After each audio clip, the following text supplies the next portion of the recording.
À l'occasion de son 4e concours de créativité lexicale, l'Office québécois de la langue française a lancé une invitation formidable à des élèves de partout au Québec. Créer des néologismes qui sont destinés à se retrouver dans la vitrine linguistique. Je suis avec un érudit de la langue française avec qui je vais faire le tour du Québec pour aller à la rencontre de ses élèves et procéder au lancement officiel de ces néologismes. je sais pas, moi, la lettre F. Non, t'es mort. C'est quoi le mot? Ben, orthotypographiquement, il me semble que c'était évident. Ah ben oui. Le concept du jour, on-brand. Pour nous l'expliquer, un passionné de la langue française, Simon Boulris. L'expression on-brand se dit de ce qui est typiquement représentatif d'une marque ou encore d'une image publique. Par exemple, cet auteur prolifique, c'est moi ça, qui possède une immense bibliothèque garnie de livres, eh bien, sa bibliothèque de livres est vraiment on-brand pour lui. Merci Simon Boulris pour ces précisions. Maintenant, direction École Saint-Georges de Montréal avec les élèves de 4e secondaire pour découvrir leur néologisme et procéder à son lancement officiel. Bonjour mesdames. Bonjour. Félicitations. Alors, votre mot, on le dévoile aujourd'hui. Vous êtes prêtes? Ouais. Alors, c'est parti. Dans 3, 2, 1. Iconotypique, oui!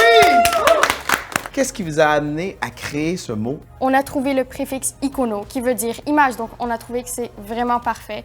Puis typique, ça veut dire juste l'image typique d'une personne. Ici, on est dans une école anglophone. Qu'est-ce que ça représente pour vous d'en être arrivé à ce résultat? On parle pas très souvent le français, mais quand même, on peut voir qu'on essaye de pousser le français un peu plus. Puis on a créé ce mot, même si nous sommes pas mal des anglophones, puis c'est très excitant. Oui, un mot, c'est bien beau quand il est écrit, mais maintenant, il faut qu'il puisse vivre. Et pour qu'il puisse vivre, ben, il faut le lancer officiellement. Vous êtes prêtes? Ouais. Érudit de la langue française!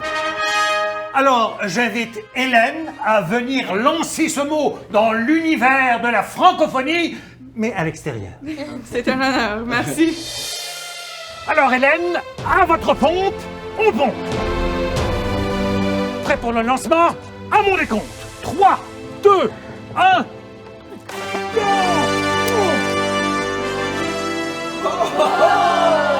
Cher érudit, est-ce que c'est un lancement réussi? C'est réussi! T'en penses quoi, Simon? Quel mot formidable! Je vous promets que mon prochain roman va s'intituler Iconotypique. En tout cas, je vous promets que je vais essayer, OK? Ça pourrait être l'histoire d'un jeune influenceur qui cherche une compagnie pour le commanditer, mais il n'y a pas assez de followers.